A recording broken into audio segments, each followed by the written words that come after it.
Bismillahirrahmanirrahim. Alhamdulillahi Rabbil Alamin. Wassalatu wassalamu ala Rasulillah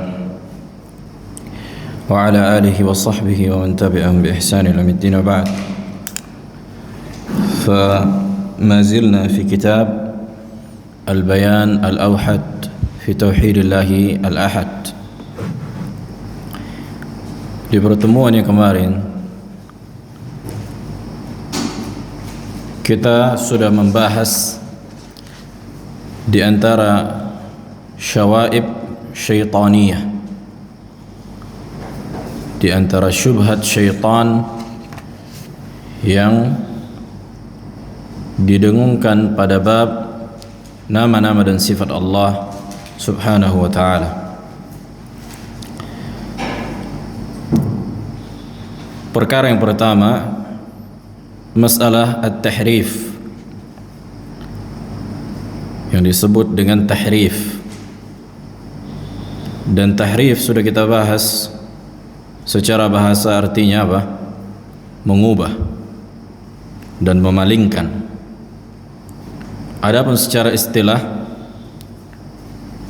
ada yang masih ingat?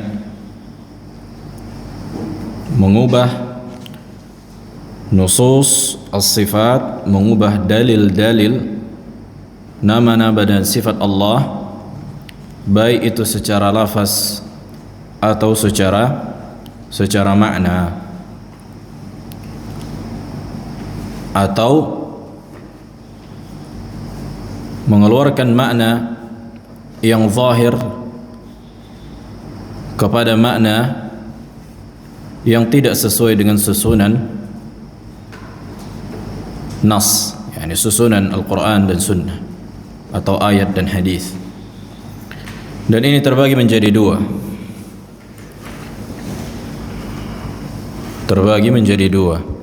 Aba Rizki masih ingat? Tahrif terbagi menjadi dua. Yang pertama, baik yang berubah harokatnya dari dalil itu atau sebelumnya ada sebelum itu.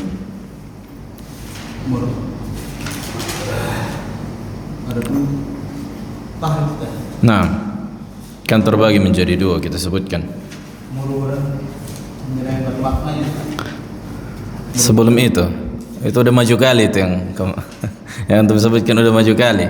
Ada sebelum tahrif apa? Aba Ayyub, masih ingat? Naam, ahsanta.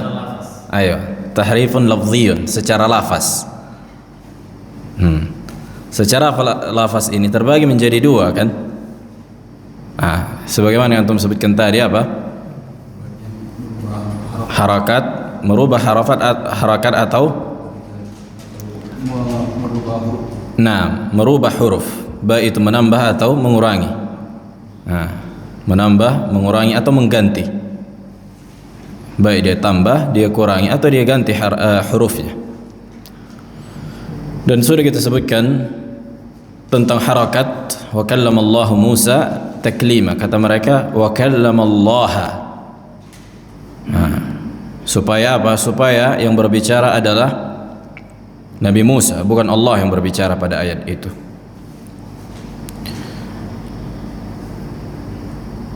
Dan ana belum dapatkan dari kalangan ahli bid'ah menambah huruf, mungkin bisa dicari nanti. Ini kan merubah harakat, kan gitu. Wa kallamallahu Musa taklima. Kata mereka wa kallamallaha. Adapun menambah huruf, baik itu mengurangi atau menambah atau merubah, ini belum kita dapatkan. Kemudian jenis yang kedua, tahrif apa? Secara makna. Ini yang sering dilakukan ahlul bid'ah di zaman sekarang, dan ini lebih diterima oleh orang awam, karena kalau diganti-ganti orang tuh lafaz dari Al-Quran, maka kelihatan apanya? Kelihatan penyimpangannya. Nah, tekniknya bagaimana? Kata mereka, mengganti maknanya. mengganti maknanya. Sebagaimana yang Allah sebutkan kan gitu, di antara ciri khas orang-orang Yahudi, minal ladzina hadu yuharrifuna al-kalim an mawadhi'i. Taib. Dan udah kita sebutkan ini kemarin. Kemudian yang kedua, at-ta'til. Yang kedua adalah ta'til. At-ta'til fi al-lughah ma'khudhun min al-'atl. Secara bahasa, ta'til itu diambil dari kata ain, ta, wal lam,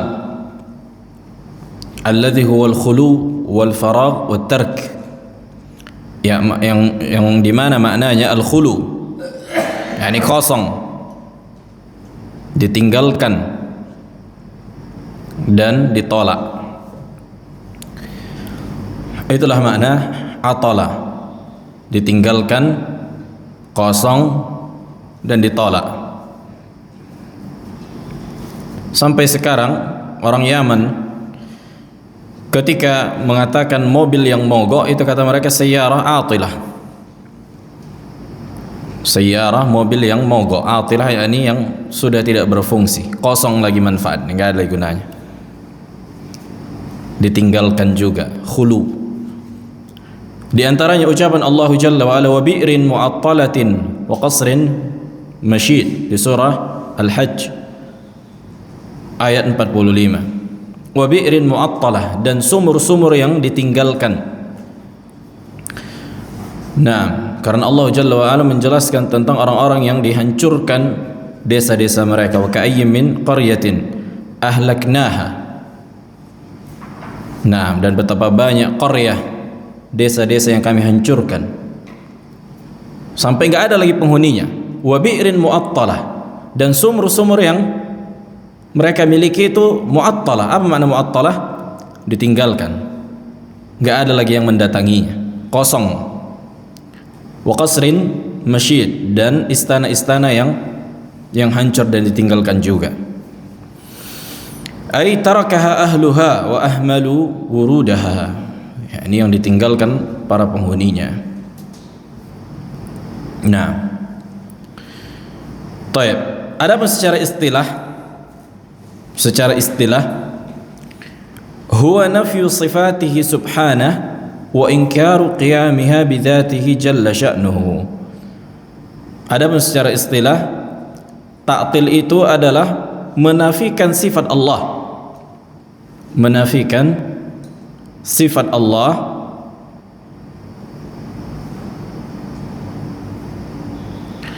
dan mengingkari wujud dari sifat itu pada zat Allah, dan mengingkari wujud dari sifat itu pada zat Allah subhanahu wa ta'ala,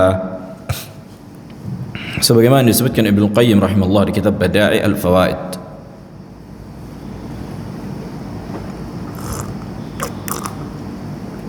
Dan di kitab At-Tanbihat As-Saniyah, Syarah Al-Aqidah Al-Wasthiyah. Menafikan sifat Allah. Menafikan bahasa Indonesia apa bahasa Arab? Aslinya bahasa Arab kan gitu, tapi sudah diserap menjadi bahasa Indonesia. Bahasa Indonesianya apa menafikan? Meniadakan, menolak. Itulah makna menafikan. Meniadakan atau menolak, dan mengingkari adanya sifat itu pada zat Allah.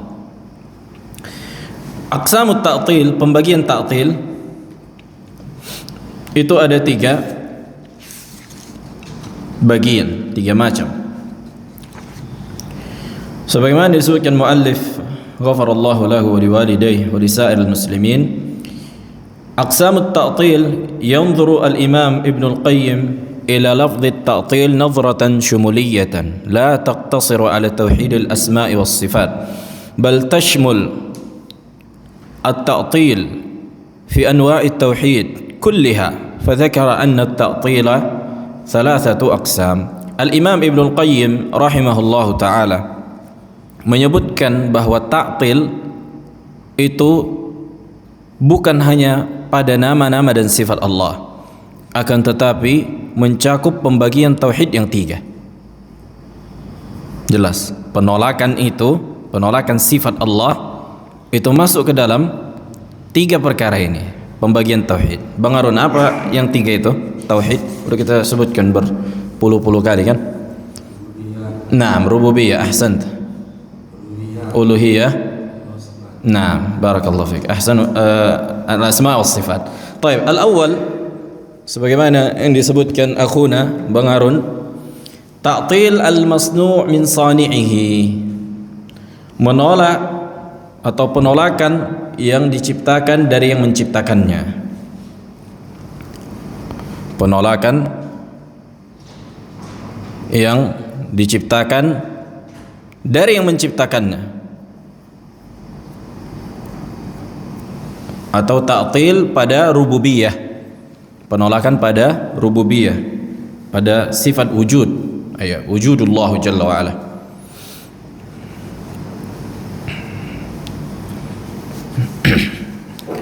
كتعطيل الفلاسفة الذين زعموا قدم هذه المخلوقات, sebagaimana penolakan orang-orang filsafat yang dimana mengklaim bahwa alam semesta ini tidak memiliki permulaan, yakni qadim.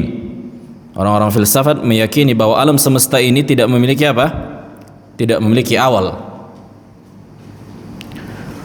Wa annaha tatasarraf bi tabi'atiha, bahwa alam semesta ini berubah dengan tabiatnya. Ini kata mereka. Apa kata orang-orang filsafat? Alam semesta tidak memiliki permulaan. Dan keyakinan mereka tentunya menyelisihi seluruh agama.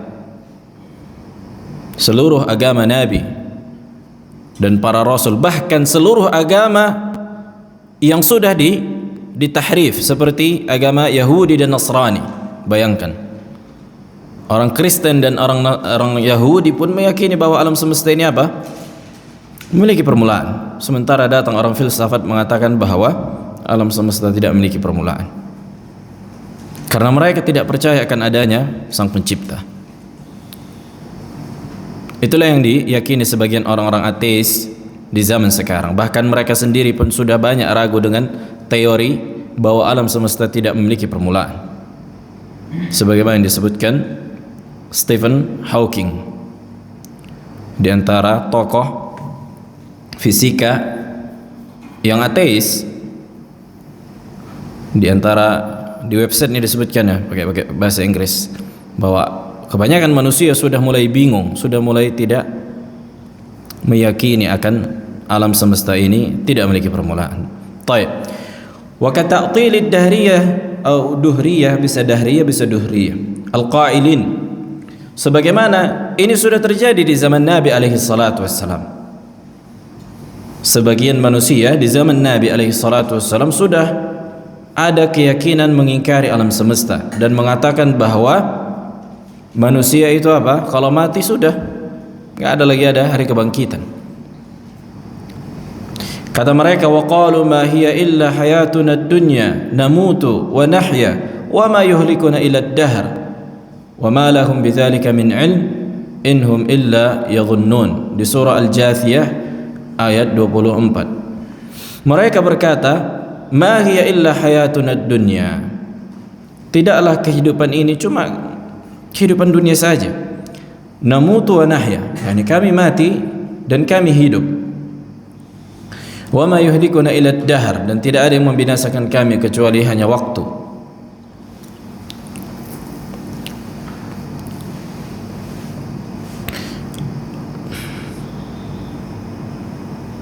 Bisa jadi mungkin iskal pada ayat ini,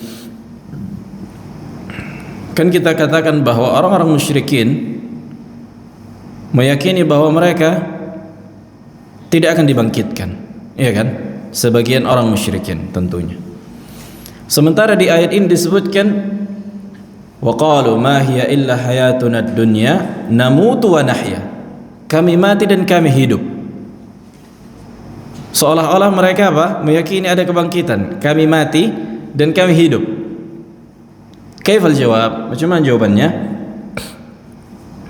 Kata para ulama, ahli tafsir, di antaranya Syekh Muhammad Asy-Shinqiti di kitab Adwa'ul Bayan, yahsul al-qalb, yani nahya wa namut, kebalikannya.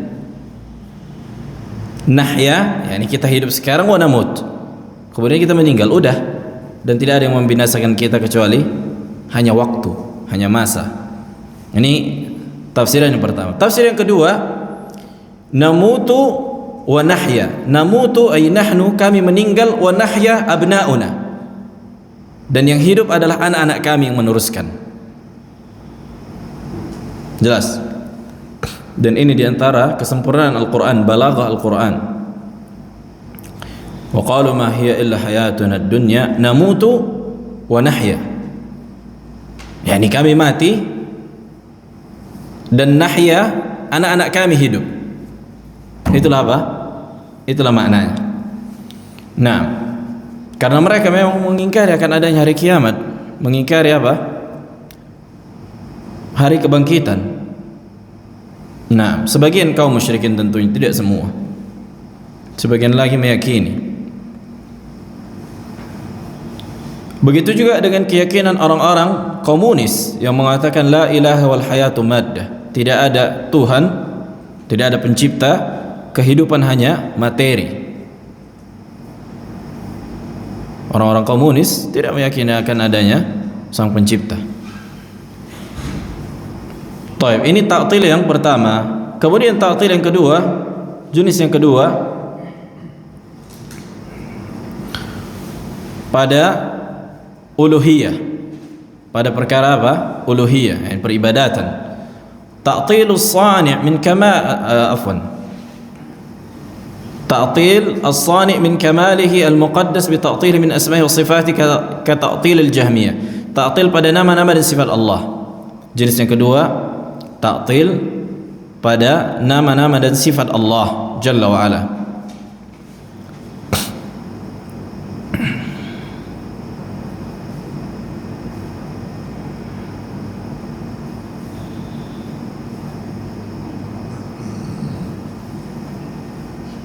Sebagaimana orang-orang Jahmiyah yang menolak sifat Allah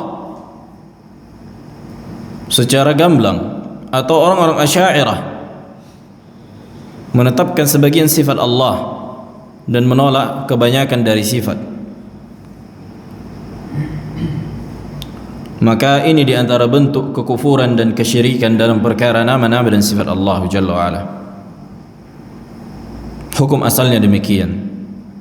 Tapi mereka tidak langsung dikafirkan dan dikeluarkan dari Islam sampai ditegakkan hujjah kepada mereka.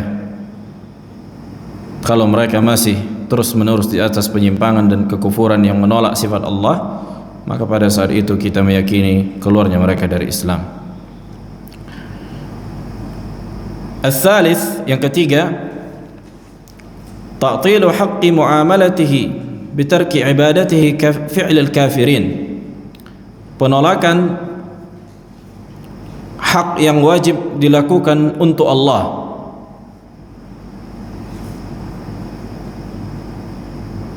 dengan meninggalkan ibadah. Ini menolak. Tapi apa yang ditolak? Peribadatan kepada Allah Jalla wa Ala. Seperti perbuatan orang-orang kafir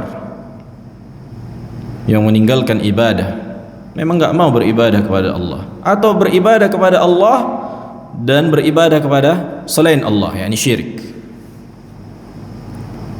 Sebagaimana orang-orang ateis kan kayak gitu sekarang. Bahkan sebagian manusia yang mengatakan bahwa dia seorang muslim, KTP muslim, tapi tak pernah sholat, tak pernah puasa. Ada enggak manusia kayak gitu? Oh, kok di kota-kota banyak kerasa itu kan gitu. Nah, wadah.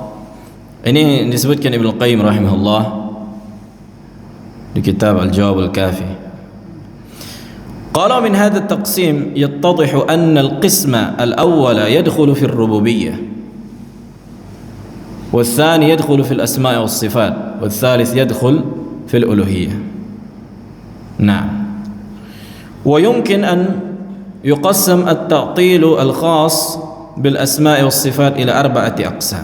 Nah, sekarang ta'til dalam nama-nama dan sifat Allah, karena kita sekarang membahas nama-nama dan sifat Allah, ini terbagi menjadi 4 bagian.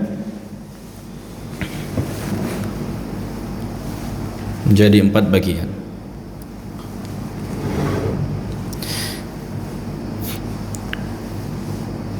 Poin yang pertama, isbatu al-asma'i wa ba'dhi as-sifat wa ta'wil al-baqi kamadhhab al-kullabiyyah wal asy'ariyah wal maturidiyah. Menetapkan nama-nama Allah dan sebagian sifat Allah. Menetapkan nama-nama Allah dan sebagian sifat Allah. Tidak semuanya mereka tetapkan, tapi sebagian. Dan mentakwil sisanya, sebagaimana madhab kullabiyah, asy'ariyah dan maturidiyah. Ini sebenarnya satu paketnya, karena asy'ariyah terbagi menjadi 2. Nanti kita bahas insyaallah secara rinci. Atau yang dikenal dengan istilah al-mulaffiqah, kata Syekhul Islam Ibn Taimiyah. Apa itu mulaffiq? Gado-gado, talfiq, mencampurkan, kan gitu. Menetapkan sebagian sifat dan menolak sifat yang lain. Dan lihat subhanallah, mereka menetapkan sifat dan menolak sifat bukan berdasarkan dalil dari Al-Quran dan Sunnah, tapi pakai akal. Tapi pakai akal. Yang cocok sama akalku kutetapkan, tidak cocok takwil. Itulah konsep mereka dalam memahami nama-nama dan sifat Allah Jalla wa Ala. Yang kedua, ingkarus sifat wa itsbat al-asma'i fi al-jumlah ka tariqati ahli al-i'tizal. Mengingkari sifat Allah secara umum dan menetapkan nama Allah secara umum.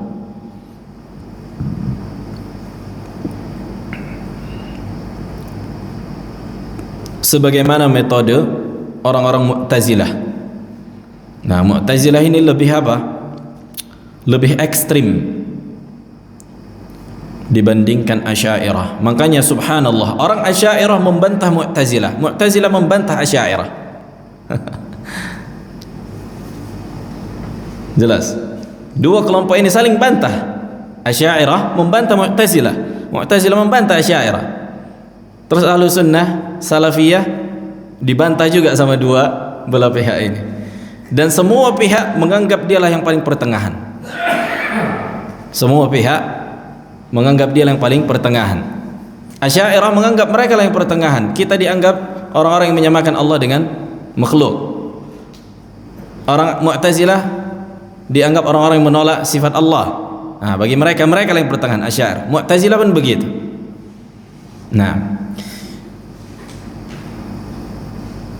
akan datang makanya subhanallah kitab Tadmuriyah, kitab ajib jiddan.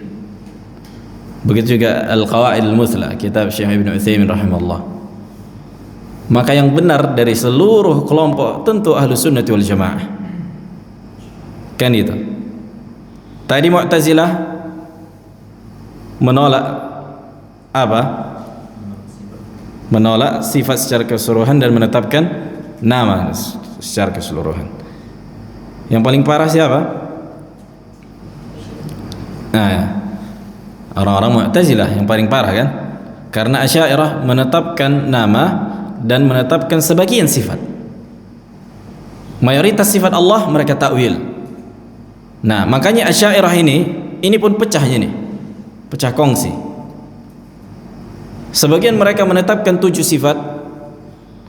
Sebagian lagi menetapkan sifat 20. Sebagian lagi menetapkan sifat 40. Jelas? Sebagian menetapkan 7 sifat, sebagian lagi 20, itu yang kita kenal wujud qidam baqa mukhallafatul hawadits ila akhirih. Sebagian lagi menetapkan 40. Tapi konsepnya itu merujuk kepada 7 sifat. Nah, kemudian yang ketiga,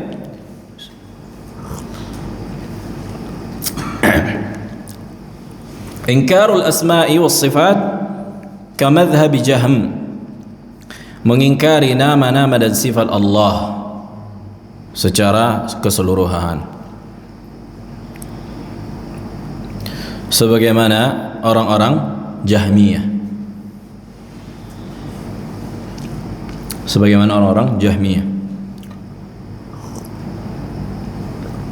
Ini ucapan secara mujmal, walaupun kita dapatkan sebagian Mu'tazilah menetapkan sebagian sifat. Jelas, ini secara umum konsepnya demikian.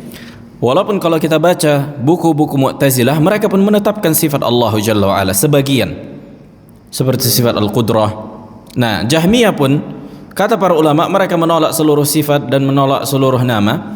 Kalau kita baca, kita dapatkan sebagian ucapan mereka menetapkan sifat Allah, sifat Al-Qudrah. Nah, tapi secara umum konsepnya demikian. Jelas, untuk memudahkan klasifikasi. Walaupun kita dapatkan dari ucapan mereka, ada mereka menetapkan sebagian sifat Allah. Taib. Kemudian yang keempat, wasfullahi bisalbi an-naqidain. Ini yang paling ekstrim. Mensifatkan Allah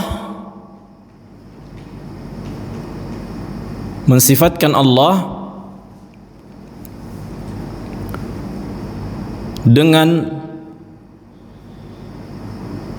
menolak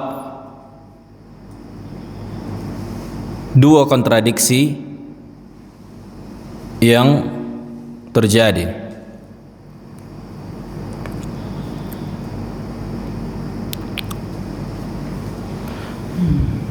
Mensifatkan Allah dengan apa? Menolak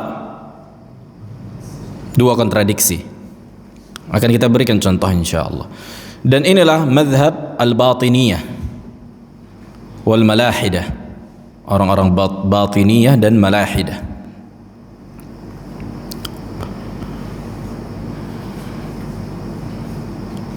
Alladzina qalu, yang dimana mereka mengatakan la mawjud wala ma'dum. Lihat, Allah itu kata mereka la mawjud, tidak ada, dan juga tidak ada. Wadah. Kata mereka Allah itu, apakah Allah ada? Kata mereka enggak. Terus berarti Allah tidak ada? Kata mereka juga enggak. Inilah yang dikatakan menolak dua kontradiksi yang saling kontradiksi, kan gitu kan? Antara ada dan tidak ada kan saling kontradiksi. Iya enggak? Tapi kata mereka, apakah Allah ada? Kata mereka enggak. Berarti Allah tidak ada? Juga enggak. Nah, dan ini memang enggak masuk akal. Tapi itulah yang mereka yakini. Begitu juga wala hayy wala mayyit. Apakah Allah hidup? Kata mereka enggak. Berarti mati? Enggak juga. Karena apa? Kata mereka, kalau kita katakan Allah ada, berarti kita samakan Allah dengan makhluk, karena makhluk ada. Kalau kita katakan Allah enggak ada, berarti kita samakan Allah dengan sesuatu yang tidak ada. Maka juga kita katakan Allah juga tidak ada. Wadah. Gimana Bang Arun? Makanya mereka di antara ucapan yang sangat-sangat tidak masuk akal.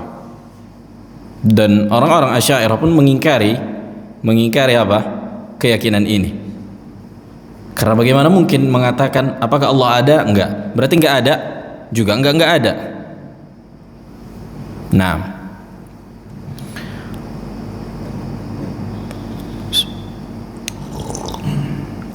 adapun hukum ta'til, amma hukum ta'til faqad yakunu kufran, bisa sampai pada tingkat kekufuran. Waqad yakunu duna dzalik, atau tidak sampai pada kekufuran. Fa in kana takdziban fa huwa kufrun, apabila menolak sifat Allah dalam rangka mendustakan, maka ini adalah kekufuran. Wa in kana ta'wilan, kalau disebabkan ta'wil, udah kita sebutkan, mereka menganggap bahwa Allah itu suci, tidak sama dengan makhluk, kan itu yang menjadi pendorong mereka ingin menolak tangan bagi Allah. Kemudian mereka katakan Allah tidak punya tangan, tapi Allah memiliki kekuatan, atau yang dimaksud dengan tangan adalah kekuatan, ini contohnya, atau kenikmatan. Nah, ini tidak langsung dikafirkan karena ada syubhat di situ. Mereka memiliki syubhat, kan itu. Syubhat mereka apa? Bahwa kalau Allah punya tangan berarti kayak manusia. Nah, makanya kita katakan jangan tangan, kita katakan, tapi apa? Kekuatan. Karena kekuatan kan bukan apa? Bagi manusia sifat yang bisa dijangkau oleh panca indera, enggak? Ya enggak? Iya kan? Ya enggak? Kevin, coba tunjukkan kekuatan.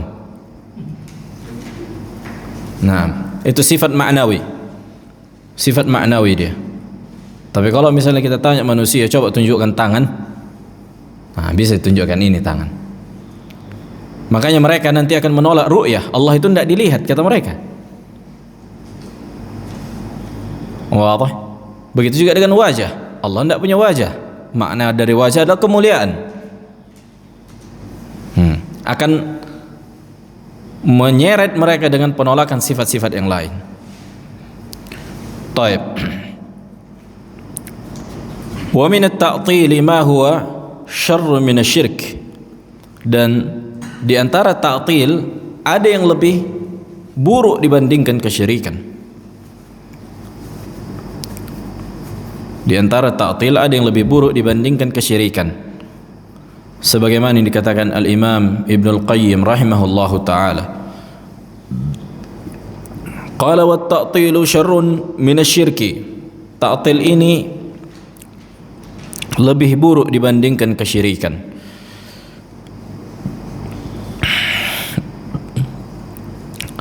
Fa innal mu'attil jahidun lidzat aw likamaliha. Karena orang yang menolak sifat Allah itu mengingkari zat Allah dan kesempurnaannya. Wa huwa jahdul haqiqah al-ilahiyah, dan itu pengingkaran terhadap apa? Hakikat yang ada pada Allah Jalla wa Ala. Wal musyriku, adapun orang yang musyrik, muqirrun billahi wa sifati, muqirrun billahi harusnya wa bisifatihi, hakadha yakunu afdal, karena waw dalam bahasa Arab qad tufidu al-mughayarah, bisa jadi memberikan faedah perubahan. Karena orang yang musyrik itu menetapkan adanya Allah, menetapkan adanya sifat Allah, tapi dia samakan, kan gitu, dalam perkara ibadah misalnya. Lakin abada ma'ahu ghairahu, akan tetapi dia ibadahi selain Allah. Fahuwa khairun minal mu'attil lidzati was sifat. Jelas. Kenapa orang yang menolak sifat Allah itu lebih buruk dibandingkan orang yang melakukan kesyirikan dalam perkara ibadah? Karena orang yang melakukan kesyirikan dalam perkara ibadah menetapkan nama-nama dan sifat Allah, akan tetapi dia ibadahi selain Allah, kan gitu. Sementara orang yang menolak sifat Allah, ya dia tolak sifat Allah. Dari sisi ini, yang beribadah kepada selain Allah lebih baik dibandingkan orang yang menolak nama dan sifat Allah. Jelas. Dan ini disebutkan Ibnu Qayyim di kitab Madarijus Salikin. Wa yahkumu Nu'aim ibn Hammad bil kufri alal mu'attilah, dan Al-Imam Nu'aim ibn Hammad menghukumi orang yang menolak sifat Allah dengan kekufuran. Fayaqul rahimahullah, man syabbaha Allah bi syai'in min khalqihi faqad kafar. Barang siapa yang menyamakan Allah, menyerupakan Allah dengan makhluknya, maka sungguh orang itu kafir. Barang siapa yang menyerupakan Allah dengan sesuatu dari makhluknya, maka dia kafir. Wa man ankara ma wasafa Allahu bihi nafsa faqad kafar. Dan barang siapa yang mengingkari apa yang Allah sifatkan dirinya dengan itu, maka itu adalah kekufuran. Lihat kalam yang paling menampar ahlul bid'ah, falaisa fima wasafa Allahu bihi nafsah wa rasuluhu tashbihun. Dan bukanlah bentuk menyamakan Allah dengan makhluk ketika Allah menetapkan dirinya dengan sifat, dan sebagaimana Rasulullah menetapkan sifat bagi Allah. Jelas kan kita katakan Allah tidak sama dengan makhluk, bukan berarti kita katakan Allah tidak punya wajah, Allah tidak punya tangan, Allah tidak punya kaki, Allah tidak punya ilmu, hanya karena manusia memiliki sifat wajah, tangan, kaki dan ilmu. Akan tapi kita katakan wajah Allah tidak sama dengan wajah manusia atau makhluk yang lain, kaki Allah tidak sama dengan kaki makhluk, tangan Allah tidak sama dengan tangan makhluk, ilmu Allah tidak sama dengan ilmu makhluk. Makanya kata Nu'aim ibn Hammad, falaysa fima wasafa Allahu bihi nafsa wa rasuluhu tashbihun. Jadi bukanlah ketika menetapkan sifat bagi Allah itu menyamakan Allah dengan makhluknya, bukan kayak gitu konsepnya. Jelas, tapi mengatakan sifat Allah tidak sama dengan sifat makhluk. Ini baru apa? Mensucikan Allah dari kekhususan makhluk. Nah, karena secara akal pun udah kita sebutkan dalam penetapan apa? Penetapan nama-nama sifat Allah. Kita yang berakal nggak mungkin beribadah kepada zat yang tidak memiliki sifat, kan? Iya, secara akal. Mungkinkah kita beribadah kepada zat yang lebih bodoh daripada kita? Ini kebodohan. Berarti menunjukkan Allah lebih berilmu dari makhluknya. Ini secara akal tentunya. Kita beriman akan dalil dari Al-Quran dan Sunnah sebenarnya sudah cukup. Cuma secara akal pun menetapkan. Makanya Allah senantiasa mencela orang-orang musyrikin. Kan itu. Ata'buduna ma la yasma' wa la yubsir. Nah, apakah kalian menyembah yang enggak mendengar lagi melihat?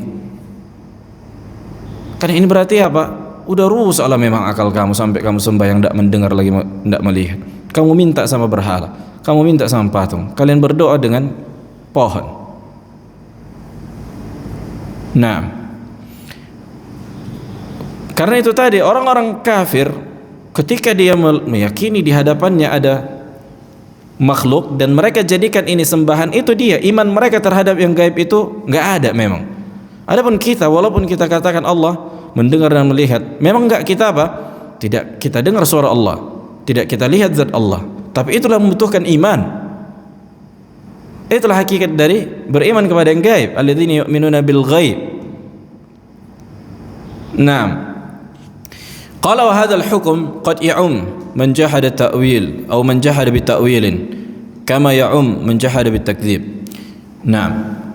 Hukum yang disebutkan oleh Al-Imam Nu'aim ibn Hammad itu mencakup orang yang mengingkari sifat Allah dengan ta'wil atau dengan pendustaan. Wala khilafa anna al-mukazzib bi ismin min asma'illahi atau sifatin min sifatihi kafir. Dan tidak ada perselisihan, orang yang mendustakan satu nama Allah atau satu sifat Allah, maka itu orangnya kafir. Lihat, ini hukum secara umum. Adapun menetapkan hukum kepada person ini membutuhkan apa? Proses lagi. Tawaffur syurut wa intifa'ul mawanid. Jelas, terpenuhinya syarat dan terangkatnya penghalang. Qala ta'ala, berkata Allah Jalla wa Ala, wa hum yakfuruna birrahman, yakni mereka sebagian manusia mendustakan Ar-Rahman. Qul huwa rabbi la ilaha illahu, katakanlah dialah Rabbku, tidak ada ilah selain ia. Walidha kaffara al-a'immatu man nafa kalam Allah subhanahu ala jihati at-takdzib. Oleh karena itu para imam ahlu sunnah menjatuhkan hukuman bagi orang yang menolak sifat berbicara bagi Allah adalah kafir dengan kekufuran. Berkata Imam Ibn Al-Qayyim rahimahullah di Nuniyah, walaqad taqallada kufruhum 50 fi 10 min al-ulama'i fil buldani Walaqad taqallada kufruhum khamsuna fi ashrin, sungguh telah tetap hukum bagi 50 khamsun fi ashrin minal ulama, yani khamsuna fi ashrin minal ulama, 50 dari 10 dari kalangan para ulama di setiap negeri. Artinya para ulama itu mengkafirkan orang-orang yang menolak sifat Allah Jalla wa'ala. Di antara sifat berbicara, sifat tinggi bagi Allah, karena ini jelas. Wal-Lalikai wal-Imam hakahu anhum bal hakahu qablahu at-Tabrani, di antaranya al-Imam al-Lalikai, naam, dan orang-orang yang sebelumnya di antaranya al-Imam at-Tabrani. Ay anna al-qailina bi khalqil Qur'an kaffarahum 500 alimin min ulama'il muslimin. Yani orang-orang yang mengatakan Al-Qur'an makhluk itu dikafirkan oleh 500 para ulama. Jadi 500 ulama menghukumi orang yang mengatakan Al-Qur'an makhluk adalah kafir. Naam. Azan. Baik. وقد تولى أئمة السنة الرد على المعطلة. Sungguh para a'immah ahli sunnah telah berdiri membantah para mu'attilah. Waqad naqadha ususahum Syekhul Islam Ibn Taimiyah rahimahullah fi kitabih Bayan Talbis al-Jahmiyah. Dan sungguh Syekhul Islam Ibn Taimiyah menghancurkan pondasi ahlul bid'ah pada kitab beliau yang bernama Bayan Talbis al-Jahmiyah, penjelasan tentang syubhat para Jahmiyah.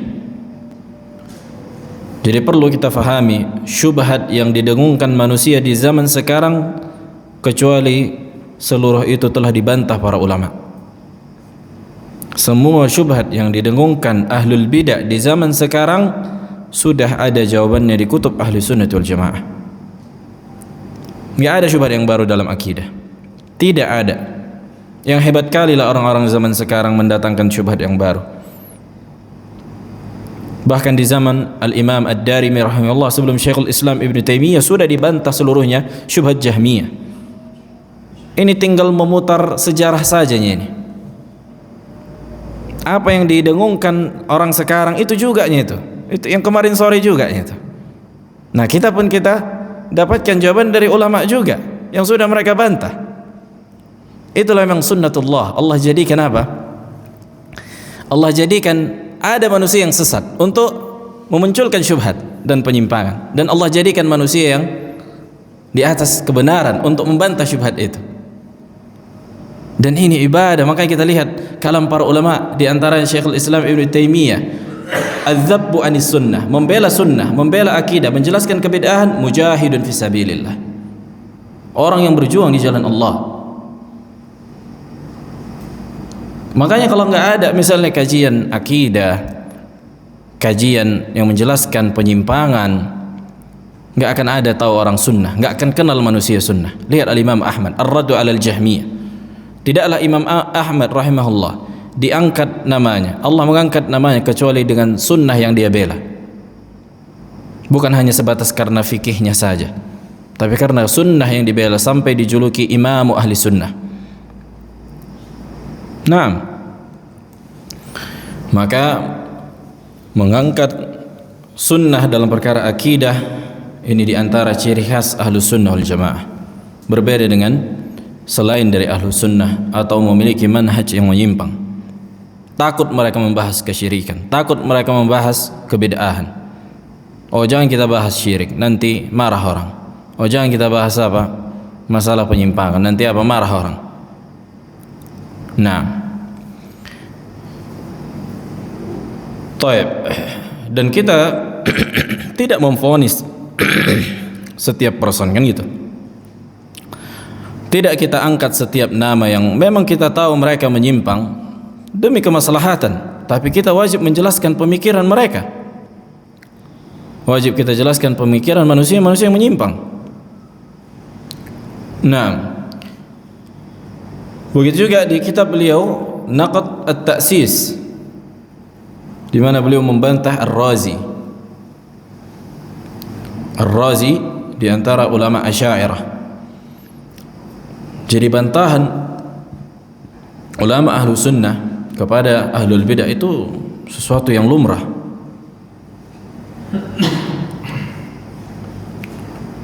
Wa min qablihi naqadaha a'immatus sunnah. Sebelum Syekhul Islam Ibn Taimiyah, para ulama ahlu sunnah telah membantah Jahmiyah. Di antaranya Al-Imam Ad-Darimi, Naqd Uthman ibn Sa'id Ad-Darimi ala Bishr Al-Marisi. Al-Imam Ad-Darimi muhaddits, itu sudah membantah Jahmiyah, namanya si Bishr Al-Marisi. Begitu juga Al-Imam Bukhari rahimahullah. Al-Imam Bukhari membantah orang-orang Jahmiyah di kitab beliau Khalqu Af'alil Ibad. Begitu juga Al-Imam Al-Khallal di kitab Sunnah lil Khallal. Dan para ulama sebelum Syekhul Islam Ibn Taimiyah sangat banyak. Jadi ini bukan akidah Ibn Taimiyah, ini akidah para a'immatul muhadditsin. Ibn Taimiyah hanya menukilkan ulama-ulama sebelum dia, hanya menjabarkan, bukan ada sesuatu yang dia datangkan. Tapi tuduhan orang-orang sekarang kan, oh kalian Taimiyun, maksudnya mengikuti yang muqallid sama Ibn Taimiyah. Enggak, Ibn Taimiyah menukilkan ilmu ulama muhadditsin. Al-Imam Bukhari di kitab Khalqu Af'alil Ibad, Ad-Darimi di kitab Naqd Uthman ibn Sa'id Ad-Darimi. Naam. Adapun ulama-ulama yang di zaman sekarang tentunya sebagaimana yang kita kenal seperti Syekh Ibn Baz rahimahullah, Syekh Ibn Utsaimin, Syekh Shalih Al-Fauzan, dan selain dari mereka Syekh Al-Wadi'i Muqbil, Syekh Al-Albani rahimahullah. Naam. Mereka para ulama yang mengangkat sunnah ini. Lihat Ibnu Utsaimin rahimahullah, pada akidah betapa banyak tulisan-tulisan beliau yang sangat-sangat bermanfaat dalam masalah akidah, dalam fikih. Dan para ulama tentunya seluruhnya yang kita kenal, Syekh bin Baz, Syekh Shalih Al-Fauzan, tidaklah mereka dikenal dengan kesunnahan mereka, kesalafian mereka, karena memang mereka berpegang teguh dengan akidah salaf. Baik, kemudian sejarah maqalah at-ta'til, yakni keyakinan tentang penolakan sifat Allah. Dari mana sejarahnya, kan gitu. Qala al-muallif, awwal man qala bi hadha ad-dhalal huwa al-Ja'd ibn Dirham. Yang pertama kali menyebutkan kesesatan ini, yakni tentang penolakan sifat Allah, itu Al-Ja'd ibn Dirham.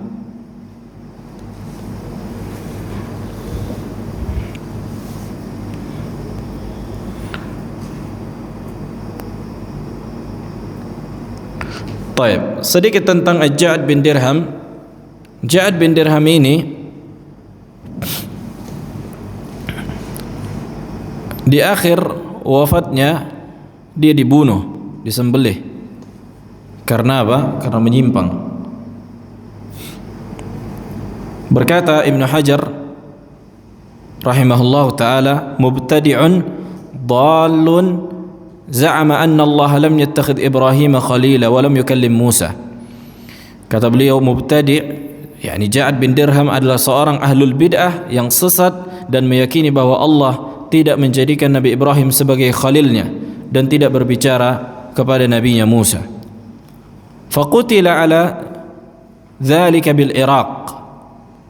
Yani dia dibunuh, disembelih ketika di Irak. Yaumun Nahr. Di hari apa? Hari Idul Adha. Kisahnya masyhur.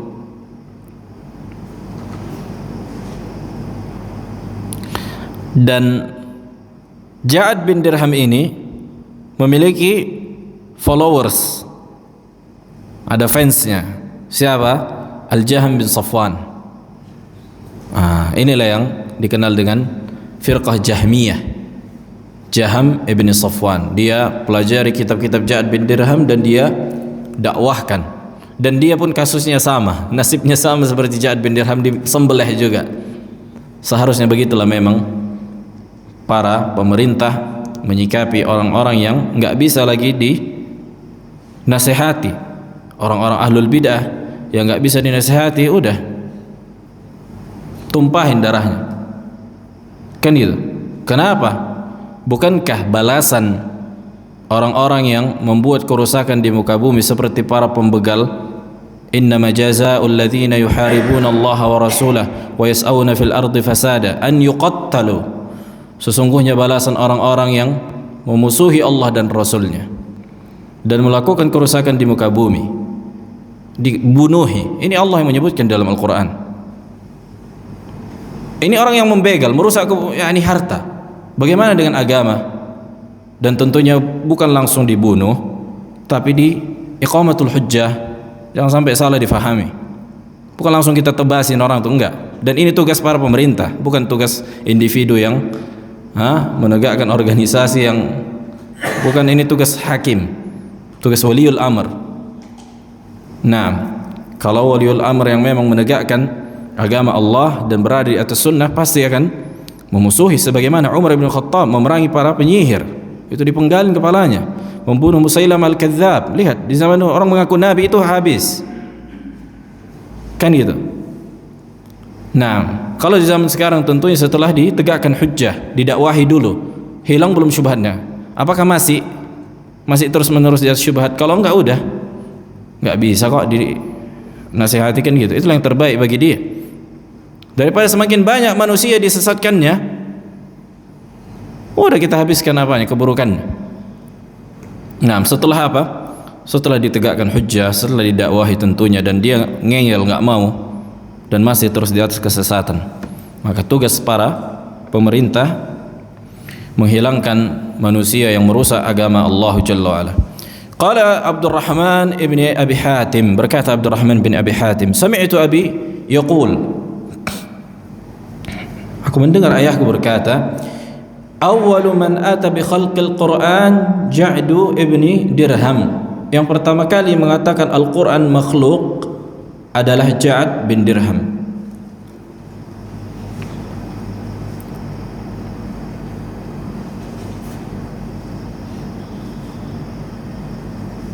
Nah, fa awwalu man qala bi mabda' at-ta'til min hadhihi al-ummah fahuwa awal, yani Ja'd bin Dirham adalah manusia yang pertama kali mencetuskan dan mendakwahkan penolakan sifat Allah Jalla wa'ala. Di antara yang pertama kali dia tolak adalah sifat berbicara dan sifat mencintai bagi Allah. Sifat berbicara dan sifat kecintaan. Makanya kata para ulama, fa innahu yaqul inna Allah lam yattakhidh Ibrahim khalila wa lam yukallim Musa taklima. Karena dia mengatakan Allah tidak menjadikan Nabi Ibrahim sebagai khalilnya dan tidak berbicara dengan Nabi Musa. Kemudian dia juga mengatakan Al-Quran itu makhluk. Thumma talaqqa dhalika anhu Al-Jahm ibn Safwan. Kemudian melanjutkan estafetnya adalah Jahm bin Safwan, yang juga nasibnya sama, itu dibunuh. Amma juzur maqalat at-ta'til faqad qil. Adapun benih-benih penolakan sifat-sifat Allah, jadi munculnya tampaknya itu di umat Islam ini, itu di zaman siapa? Ja'd bin Dirham, mirip-mirip namanya, Jahm bin Safwan. Benih-benihnya itu udah adanya sebenarnya di zaman dahulu. Innaha tarji'u ila masadir ajnabiyyah, sesungguhnya benih-benih penolakan sifat Allah ini kembali kepada rujukan-rujukan di luar agama Islam. Faqad dzakara Ibnu al-Athir wa Syekhul Islam Ibnu Taimiyah wa ghairuhuma anna al-Ja'd istamadda maqalat at-ta'til min Aban ibn Sam'an. Ini dia apanya? Sanad orang-orang yang menolak sifat Allah. Ja'd bin Dirham itu mengambil dari Aban ibn Sam'an. Wa akhadhahu Aban an Talut ibn Ukhti Labid ibn al-A'sam al-Yahudi. Kemudian Aban ibn Sam'an mengambil dari Talut ibn Ukhti Labid ibn al-A'sam al-Yahudi, dari orang Yahudi. Si Talut ini orang Yahudi. alladzi sahara Nabi alaihi salatu wassalam, yang dimana Talut ini adalah orang Yahudi yang mensihir Nabi alaihi salatu wassalam. Wa kana yaqulu bi khalqil Qur'an, dan dia dahulu apa? Mengatakan Al-Quran makhluk. Wa kana Talut zindiqan, dan Talut ini Yahudi munafik. Wa huwa awwalu man sannafa lahum fi dzalik. Tuh, si Talut inilah yang diantara yang mencetuskan dan menggemboskan pemahaman menyimpang ini. Thumma adhharahu al-Ja'd ibn Dirham, kemudian ditampakkan dan diangkat Ja'd bin Dirham.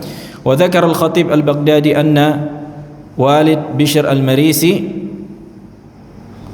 wa huwa ahad kibar al-qailin bi khalqil Quran kana yahudiyan.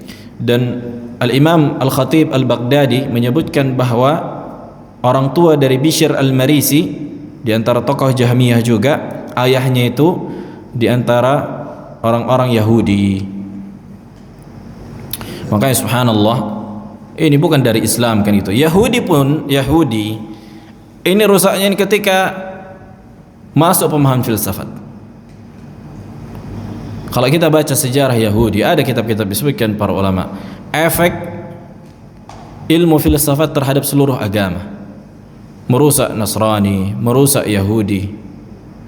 Karena filsafat ini Yunani, nggak ada agama mereka, dewa-dewa dan akal itu apanya, konsep beragama mereka. Kontradiksi memang, sangat-sangat kontradiksi.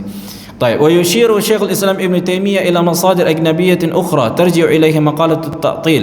Dan Syekhul Islam pun menyebutkan bahwa rujukan dari penolakan sifat-sifat Allah ini di luar dari agama Islam. فذكر أن الجعد بن درهم كان من أهل الحران, dan Ibn Taimiyah menyebutkan Ja'd bin Dirham ini satu kampung yang sama Ibn Taimiyah. Ibn Taimiyah dari Harran, antara Turki dan Dimashq dulu. Makanya sebagian mengatakan Syekhul Islam dari Turki. Allah alam tentang hakikat Harran ini. Kalau kita lihat memang di antara Turki sama Dimashq, Damaskus. Wa kana fihi min baqaya as-sabiin wal falasifah khusum Ibrahim alaihi salam. Dan pemahaman filsafat ini itu memiliki sisa-sisa dari as-sabiin. As-sabiin adalah orang-orang yang kafir. As-sabiin itu terbagi menjadi dua, ada yang muslim, ada yang kafir. Falihada ankara taklim Musa wa khulla Ibrahim. Oleh karena itu dia mengingkari bahwa Allah berbicara dengan Nabi Musa, dan mengingkari bahwa Allah mencintai Nabi Ibrahim, menjadikan Ibrahim sebagai khalilnya. Binaan ala usul atau asl haula'in nufah, karena mereka membangun konsep akidah di atas konsep filsafat. Wa huwa anna Rabb ta'ala la yaqumu bihi kalam wala mahabbah li ghairihi, dan mereka meyakini bahwa Allah Jalla wa Ala tidak memiliki sifat berbicara dan sifat mencintai. Faqatalahul muslimun, dan mereka dibunuh oleh kaum muslimin. Thumma intasharat maqalatuhu fi man dhalla min hadzal wajh, kemudian tersebarlah keyakinan orang-orang filsafat ini di antara Ja'd bin Dirham bagi orang-orang yang sesat dari kalangan umat yang sekarang ini dari sisi ini. Wa akhadha bi hadhihi al-maqalah firaq al-Jahmiyah bi mukhtalif darajatiha, dan diteruskan oleh Jahmiyah, Mu'tazilah dan Asy'ariyah Maturidiyah dan seterusnya. Salaf kalian adalah orang Yahudi, Talut. Sebelum itu juga sudah adanya salaf mereka yang mengingkari sifat tinggi bagi Allah. Siapa? Sudah kita sebutkan kemarin.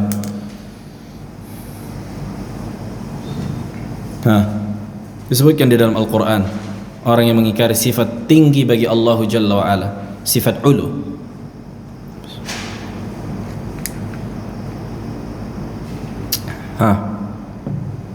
Abaqil. Ahsan, tenang. Fir'aun menolak sifat tinggi bagi Allah, kan gitu. Nah, sebagaimana Allah sebutkan apa? Ya Haman, ايش الآية؟ ابن لي صرحا لعلي أبلغ الأسبابا fa'attali'a ila ilahi Musa wa inni la'adhunnuhu kadhiba. Naam. Ketika dia berkata kepada wazirnya, menterinya, ya Haman, ibni li sarhan, yakni bangunkanlah aku sarh, tangga atau sesuatu yang bisa mengantarkan ke langit sehingga aku melihat ilahnya Nabi Musa. Tuh, karena Nabi Musa mengabarkan bahwa Allah di atas langit. Dia seolah-olah mau menyebutkan kepada kaumnya, nih, aku tengok di langit bukannya ada ilahnya Nabi Musa gitu. Nah, la'alli ablughul asbab as-samawat fa'attali'a ila ilahi Musa, sehingga aku melihat ilahi Nabi Musa. Wa inni la'adhunnuhu kadhib, karena aku meyakini dia apa? Pendusta ini Musa ini bagi Fir'aun. Maka dia adalah di antara yang menolak apa? Sifat tinggi bagi Allah Jalla wa'ala. Ini yang diikuti siapa? Asy'ariyah, Mu'tazilah, Jahmiyah, seluruhnya mereka. Taib. Hadha wa naqd maqalatihim katsir fi kalam at-tabi'in wa tabi'ihim wal a'immah min ba'dihim. Naam. Di antaranya kitab Ar-Rad 'ala Az-Zanadiqah wal Jahmiyah oleh Imam Ahmad. Imam Ahmad punya banyak kitab yang membantah orang-orang yang menolak sifat Allah, di antaranya bantahan kepada Zindiq dan Jahmiyah. Nah, begitu juga kitab Ar-Rad 'ala al-Jahmiyah li al-Imam ad-Darimi wa kitab Rad Uthman ibn Sa'id 'ala al-Marisi al-Anid wal ikhtilaf al-lafz wal Rad al-Jahmiyah wal Mushabbih ibn Qutaybah wal Rad 'ala al-Jahmiyah ibn Mandah wa Ibn al-Qayyim. Para ulama dari zaman ke zaman memiliki kitab membantah pemahaman Jahmiyah. Nah, ada pertanyaan?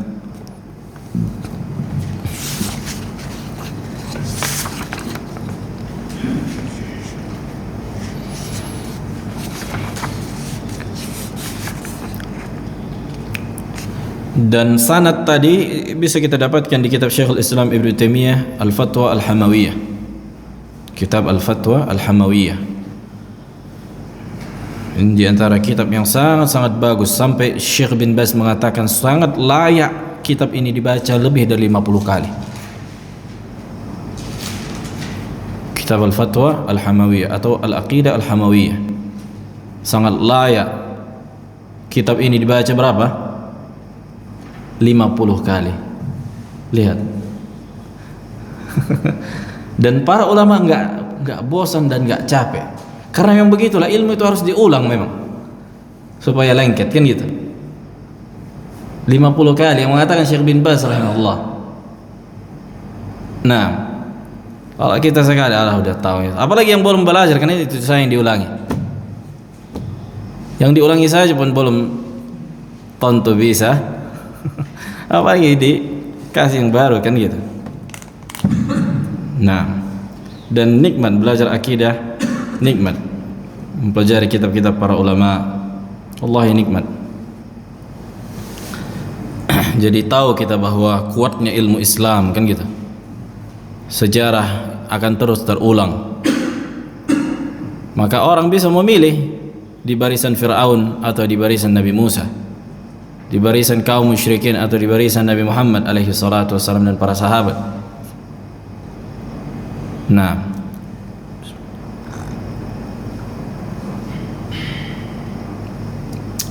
makanya ketika mereka menolak sifat-sifat Allah, berarti kita lihat sejarahnya.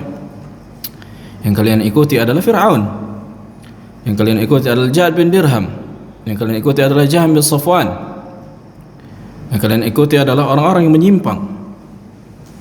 Bukan para ulama muhadditsin yang Allah berikan apa? Karunia, kekuatan ilmu seperti Al-Imam Bukhari, Al-Imam Ad-Darimi, Al-Imam Ahmad, Al-Imam Malik, Sufyan ibn Uyainah, Sufyan Al-Thawri, Al-Imam Al-Auza'i, Al-Imam Al-Layth ibn Sa'ad, Abu Hatim Ar-Razi, Abu Zur'ah Ar-Razi. Ini para ulama muhadditsin.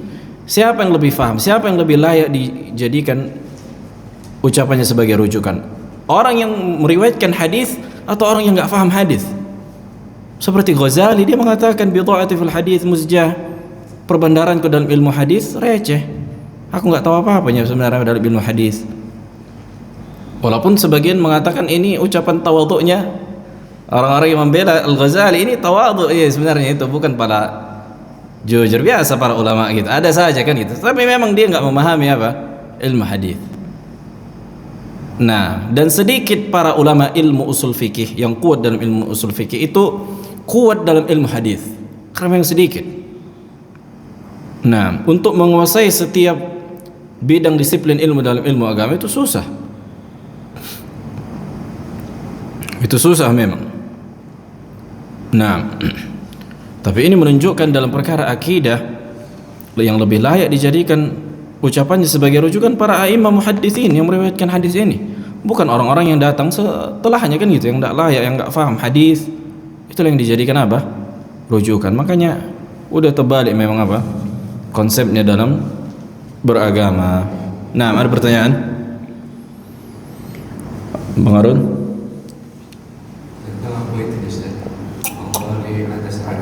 Nah, jadi di badan siapa memberkaya Allah itu nggak ada dasar tapi menguasai langit. Itu apakah maksudnya perubahan di ayat itu soalnya menguasai langit. Bantuan itu bukan di atas aras tapi menguasai langit, itu apa namanya?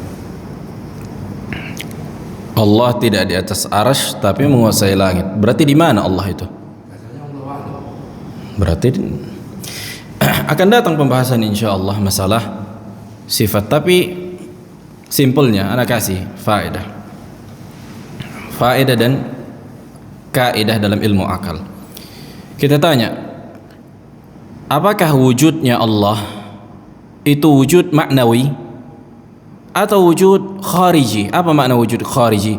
Wujud yang ada di kehidupan nyata. Kan gitu kan? Adapun wujud maknawi itu sebuah makna yang berada pada pemahaman kita. Itulah contohnya ketika Anda katakan, Bang Harun coba tunjukkan kekuatan. Bisa nggak kita tunjukkan kekuatan? Hah? Pertama dirinci dulu, kekuatan dalam hal apa? Kan itu. Misalnya kekuatan mengangkat, baru kita angkat. Nah, ini dikatakan kekuatan. Ini dikatakan wujud i'tibari yang tidak dipahami kecuali dengan selainnya. Aku nggak paham kekuatan mengangkat kecuali suka dikerjakan dulu mengangkat. Kan gitu kan? Ini dia dikatakan wujud i'tibari. Nah, apakah wujud i'tibari itu wujud hakiki, ada zatnya atau enggaknya Allah ini sekarang? Nah, itu ya dulu. Sebenarnya malu ya kita bilang gini, cuma karena orang tuh yang membuat acok. Apakah ada zat Allah atau enggak? Kalau ada zat Allah, berarti apa? Memiliki posisi. Kalau adanya zat Allah yang di luar, maksudnya benar-benar ada zatnya, pasti memiliki posisi. Karena kalau enggak masuk akal lah. Enggak ada zatnya tapi enggak memiliki posisi. Berarti di pikiran lah itu. Berarti enggak hanya ada sebenarnya zatnya itu. Kalau dia bilang ada zat Allah kan gitu, itu dia konsekuensinya. Kalau benar ada zatnya di luar pikiran manusia di alam nyata ini, maka apa? Maka pasti memiliki posisi. Di mana posisinya? Di luar alam makhluk yang tidak ada makhluk di situ. Allah tinggi di atas seluruh makhluk yang tidak ada makhluk di situ.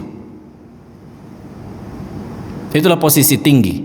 Macam mana itu kan? Membayangkannya tidak bisa. Kenapa? Akal kita yang terlalu sempit memahami perkara yang gaib.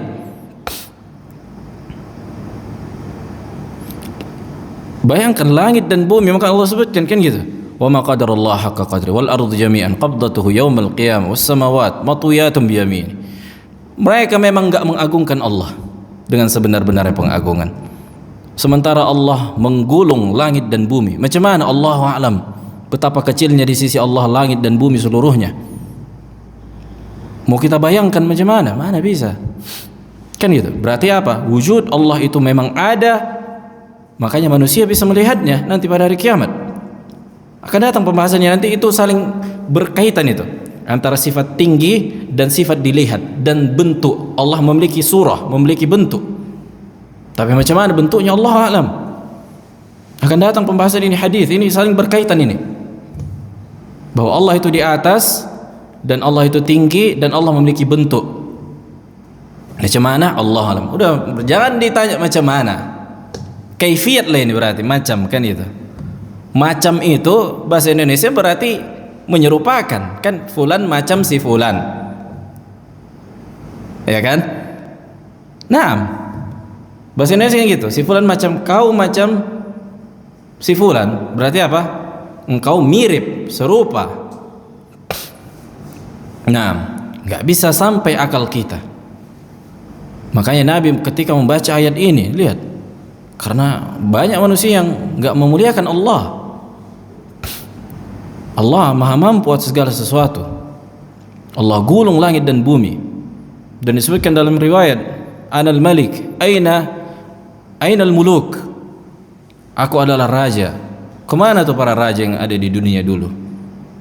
Nah, disebutkan dalam hadis. Makanya nggak bisa kita apa? Kita jangkau bagaimana bentuk Allah dan bagaimana tingginya Allah. Yang jelas Allah tinggi di seluruh makhluk. Udah sampai di situ.